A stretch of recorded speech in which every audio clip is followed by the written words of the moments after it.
Hi, my name is Emily Boomshine, and thank you for being here. Today I'm going to walk you through the topic of language disorders in school-age children, specifically those between the ages of 6 and 12.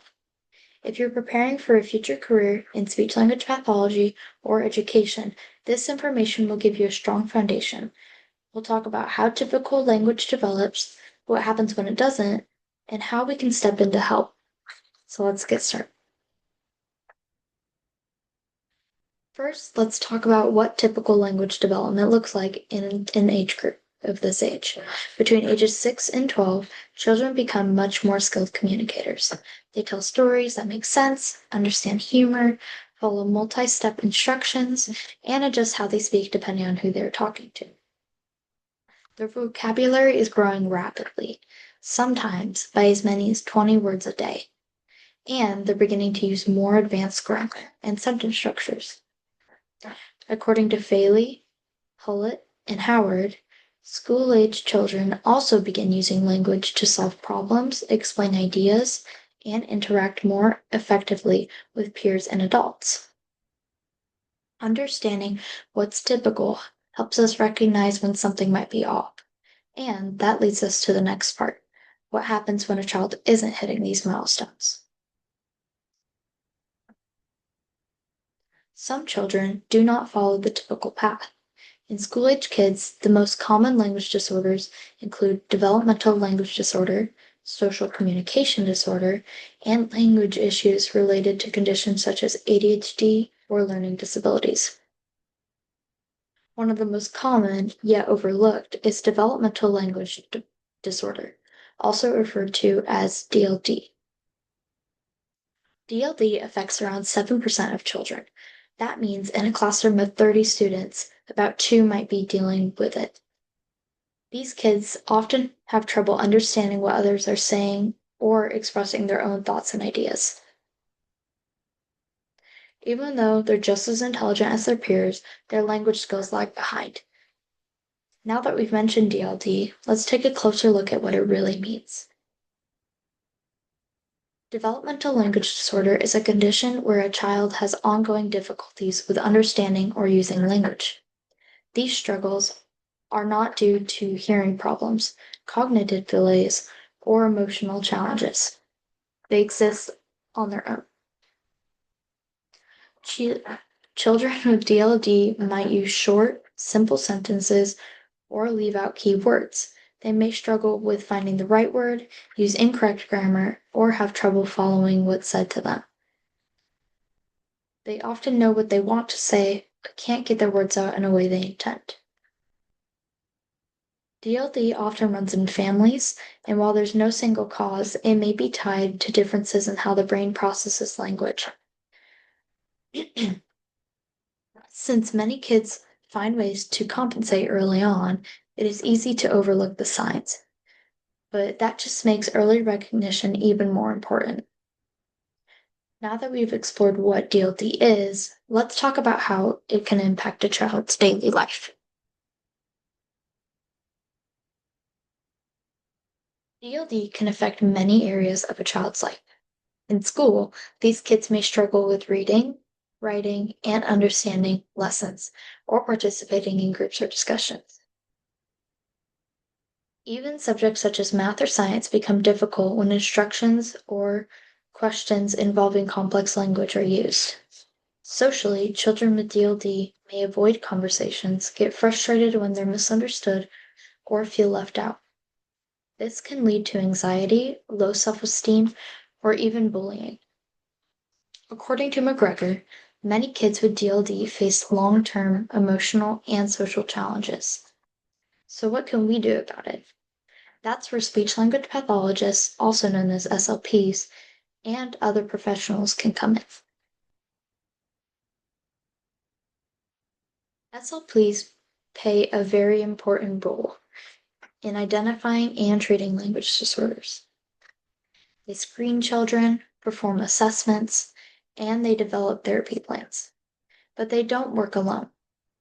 Teachers often notice the first signs and concerns and can share valuable input with SLPs. Pediatricians may refer children for evaluation. Psychologists and counselors can provide support for emotional and learning challenges. Collaboration is extremely important. According to the ASHA Code of Ethics, professionals must respect the children and the family, communicate honestly, and work as a team. When everyone works together, the child benefits. So, how do we figure out whether a child has DLD?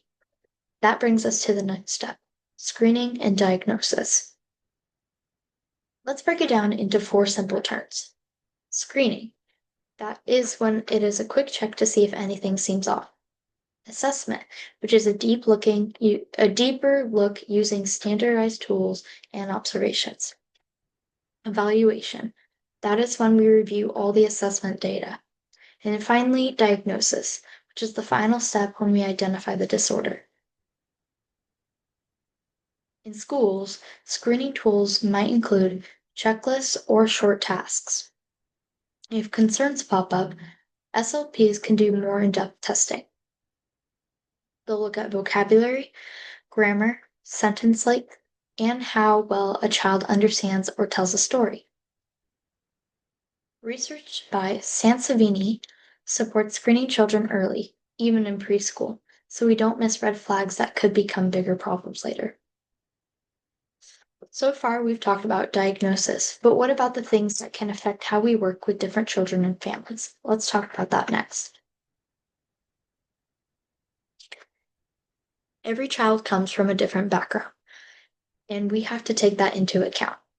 Some speak multiple languages, while others may use regional dialects or cultural communication styles. It is important that we do not confuse these differences with a disorder. For example, a bilingual child might mix grammar from 2 languages, and that's a natural part of learning, not a sign of DLD. Evaluators must be culturally aware and use tools that are appropriate for each child's background. Ethically, we are responsible for treating all families with fairness and respect. And from a Christian perspective, we are also called to value each person's dignity and show compassion.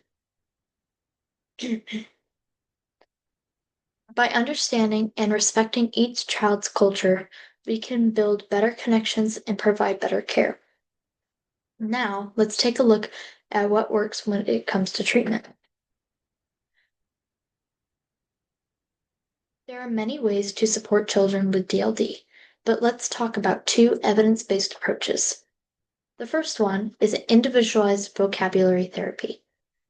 Ansari found that one-on-one sessions focusing on word meanings and using both sounds and visuals can help children improve their language skills. These sessions might involve games, repetition, and interactive storytelling. Second is classroom-based support. When teachers and SLPs work together to teach academic vocabulary and model language, all students benefit, especially those with DLD. McGregor showed that this team approach improves both learning and confidence.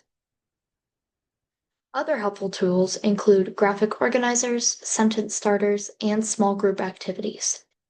The key is consistency in making language learning fun and practical. Getting help early can truly change a child's path. With support, children with DLD can improve their language skills, feel more confident, and engage fully in school and life. Without help, they may face long-term academic and emotional struggles. Timely diagnosis can open the door to therapy, academic accommodations, and more support in the school environment.